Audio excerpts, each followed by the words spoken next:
Film hikayelerinden herkese merhaba. Bugün sizlerle Iga adlı sıra dışı bir aksiyon filminden bahsedeceğiz. Bir iş adamı tarafından öldürüldükten sonra sinek olarak yeniden dünyaya gelen Nani'nin intikam almak için yaptıklarını anlatan film, benzeri az bulunur bir türde. Film açılışında zengin ve güçlü bir iş adamı olan Sudeep'le tanışıyoruz. Bir atış alanında pratik yapan Sudeep'in ne kadar iyi bir nişancı olduğu görülür. Herkesi etkilemek için türlü numaralar yapan Sudeep, orada bulunan bir kadına da oldukça yakınlaşarak ateş etmeyi öğretir. Bir başka yerde genç bir minyatür sanatçısı olan Bindu evde çalışmaktadır. Ama elektrik kesildiği için ay ışığından yararlanmak ister ve pencerenin önüne geçer.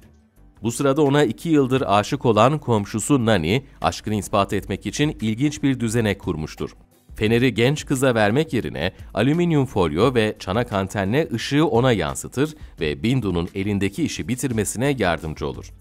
Ertesi gün Sudeep, ortağı Aditya ile birlikte şirketinde özel bir parti vermektedir.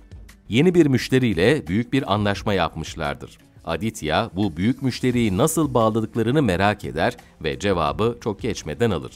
Zengin müşterinin karısı, önceki gün Sudeep'in atış alanında yakınlaşarak ders verdiği kadındır.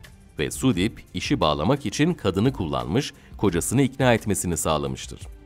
Sudeep'in ne kadar kötü bir adam olduğunu henüz anlamayanlar için çarpıcı bir bilgi de bu sahnede gelir. Sudeep'in yıllar önce karısını öldürdüğünü ve onun serveti sayesinde böyle zengin bir iş adamı olduğunu öğreniriz. Bundy ise tam tersi bir şekilde kendini sosyal sorumluluk projelerine adamış melek gibi bir insandır. 511 isimli projede çalışarak çocukların eğitimine destek olmaktadır. Bu iyi kızla kötü adamın tanışması da proje nedeniyle olur. Bundy'nin çalıştığı projede her şey kötü gitmektedir. Çünkü maddi destek bulamazlar. Bu sırada ofislerine gelen bir kadın onlara müjdeli haberi verir ve zengin bir iş adamının bağış yapacağını söyler. Reklam için sosyal sorumluluk projelerine destek veren Sudeep, Bundy'nin çalıştığı 511 projesine de bağış yapınca ikili bir araya gelir. Sudeep, genç kızın güzelliğinden çok etkilenmiştir. Bundy ona çocuklar için yapmak istediklerinden, hayallerinden bahsederken Sudeep'in aklındaki tek şey onu elde etmektir. Bu yüzden çok yüklü bir miktarda bir çek yazar ve genç kız neye uğradığını şaşırır. Sudeep, yaptığı bağışla sağlanan yardımların dağıtımına da katılarak Bundy ile yakınlaşmaya başlar. Organizasyondan sonra birlikte yemek yemeyi teklif eder. Bundy elbette bu cömert bağışçının teklifini geri çeviremez. Ancak yemek sırasında aşığı Nani onları izlemektedir ve attığı mesajla da kendini belli eder. Sudeep, genç adamın varlığından çok rahatsız olmuştur. Yemek sonrası ayrıldıklarında da Nani'nin genç kızın peşinde olduğunu gören iş adamının adeta gözünü kan bürümüştür. Ertesi akşam ofiste geç saatlere kadar çalışan Bundy, eve tek başına dönmeye çekinince kendisine aşık olan Nani'yi çağırır. Genç adam koşarak yanına gelir ve birlikte eve dönmeye başlarlar. Ancak Bindu'yu eve bıraktıktan hemen sonra Nani hızla önünden geçen bir minibüs tarafından ustaca kaçırılır. Götürüldüğü ıssız alanda onu kötü adam Sudeep beklemektedir. Nani'ye Bundy'den uzak durmasını söyleyen Sudeep, genç adamın asla ondan vazgeçmeyeceğini söylemesi üzerine çılgına döner. Onu önce döver, ardından ayağıyla boğarak öldürür. Ne acı ki tam bu sırada Bundy, 2 yıldır peşinde koşan Nani'yi onu sevdiğini söylemek için aramıştır. Ama artık çok geçtir. Bir sonraki sahnede genç adamın ruhu olduğunu tahmin ettiğimiz mavi bir ışık vücudundan ayrılır ve bir sinek yumurtasının içine dolar.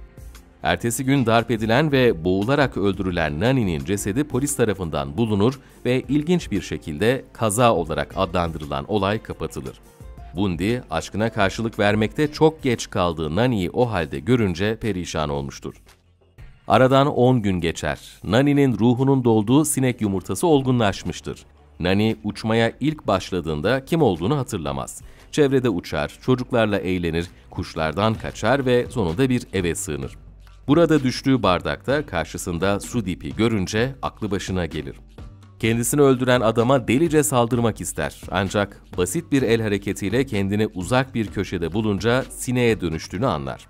Hemen Bindu'nun yanına uçar. O sıralarda genç kadın Nani'nin yasını tutmaktadır. Teyzesiyle onun hakkında konuşurken ne kadar özlediğini anlatır. Ertesi gün Bindu'yla Sudeep'in yeni bir proje için görüşmeleri vardır. Sudip, Nani için yaslı olan Bindu'ya bu sayede daha da yakınlaşmanın planlarını yapmaktadır. Ama Nani, sinek olarak yapabileceği en rahatsız edici şeyi yaparak Sudip'in kulağına girer. O andan sonra da adeta kabusu olacaktır. Vücudunu kaplayan ahşap bir buhar banyosu sırasında yine kulağına girerek onu deli eder. Sinek peşinde tuhaf hareketler yapan Sudip, herkese rezil olmaktadır. Ertesi gün çok önemli bir toplantıya gitmesi gereken Sudip'i gece boyunca rahatsız eder ve uyutmaz. Sabah uçağa geç kalan Sudip'in işini zorlaştırmak için trafik polisini rahatsız edip trafiği kilitler.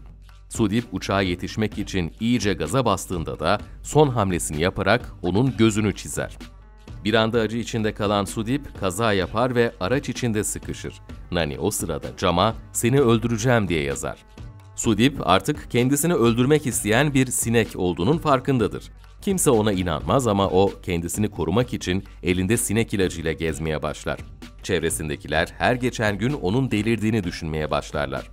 Kendisi de bir doktora giderek olanları anlattığında bunun aklının ona bir oyunu olduğu konusunda ikna olur. Ama emin olmak için son bir şey yapmaya karar verir.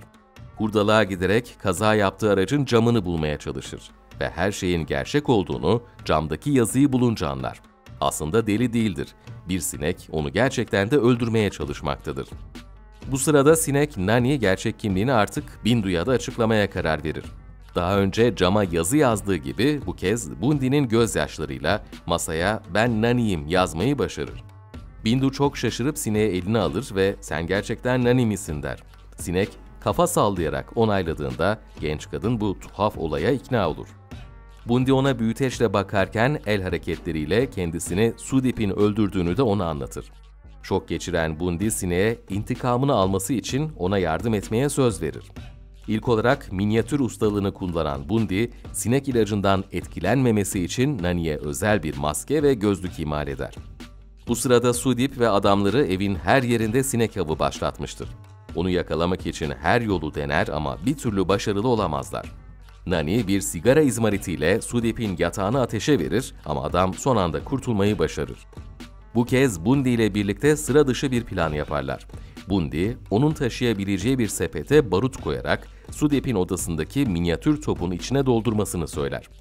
Birkaç tur sonra yeterli barut biriktiğinde bu topun öldürücü bir silah olabileceğini düşünürler. Ama kendini bilmezin biri topun ağzına bir peçete sıkıştırdığında bu planları suya düşer. Ertesi gün Sudip evine bir sineğin bile giremeyeceği şekilde özel bir yalıtım yaptırır. Hiçbir masraftan kaçınmaz ama Bundi'nin sinekle işbirliği yaptığını bilmediği için onun evde bir vidayı açarak Nani'ye giriş fırsatı yaratmasına engel olamaz. Sudip evindeki çok önemli bir toplantıda yatırımcılarla bir araya geldiğinde Nani ona yine huzur vermez.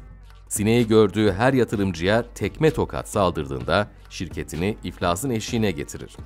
Sudip çok geçmeden dev kasasındaki paraları alarak kaçmayı planlar. Ama ortağı olmadan kasayı açması mümkün değildir. Bu yüzden kaynak makinesi kullanmaya karar verir. Elbette Nani onu yine rahatsız ederek kasadaki tüm paraların yanmasını sağlar. Nani'nin süper yalıtımlı eve nasıl girdiğini araştıran Sudip, ona Bundi'nin yardım ettiğini kamera görüntülerinden öğrenir. Sineği öldürmek için Bundi'yi rehin alır. Nani onu kurtarmaya geldiğinde bir iğneyle kötü adama saldırır. Ama bunun için hazırlıklı olan Sudip, bir mıknatıs kullanarak Nani'yi köşeye sıkıştırır. Artık her şey bitmiş gibidir. Bu sırada Nani, minyatür topun ucundaki peçetenin çıktığını fark eder. Kendini baruta bulayarak bir kibrit ateşine atan Nani, oradan topun içine girer ve canı pahasına ateşlemeyi başarır. Minyatür top öyle bir ateş alır ki hem Sudip'i öldürür hem de evdeki gaz sistemine çarparak büyük bir patlamaya sebep olur. Filmin sonunda Bundi motoruyla giderken bir başka motorlu onu rahatsız etmeye başlar. O sırada Nani yeniden gelir ve diğer adamı düşürür. Sonunda da "Geri döndüm" yazarak Bundi'ye mesaj verir. Hayal gücünü zorlayan film işte bu sahneyle sona erer. Peki siz bir sinek olsaydınız neler yapardınız? Cevaplarınızı yorumlarda bekliyoruz. Yeni videolarda görüşmek üzere. Hoşça kalın.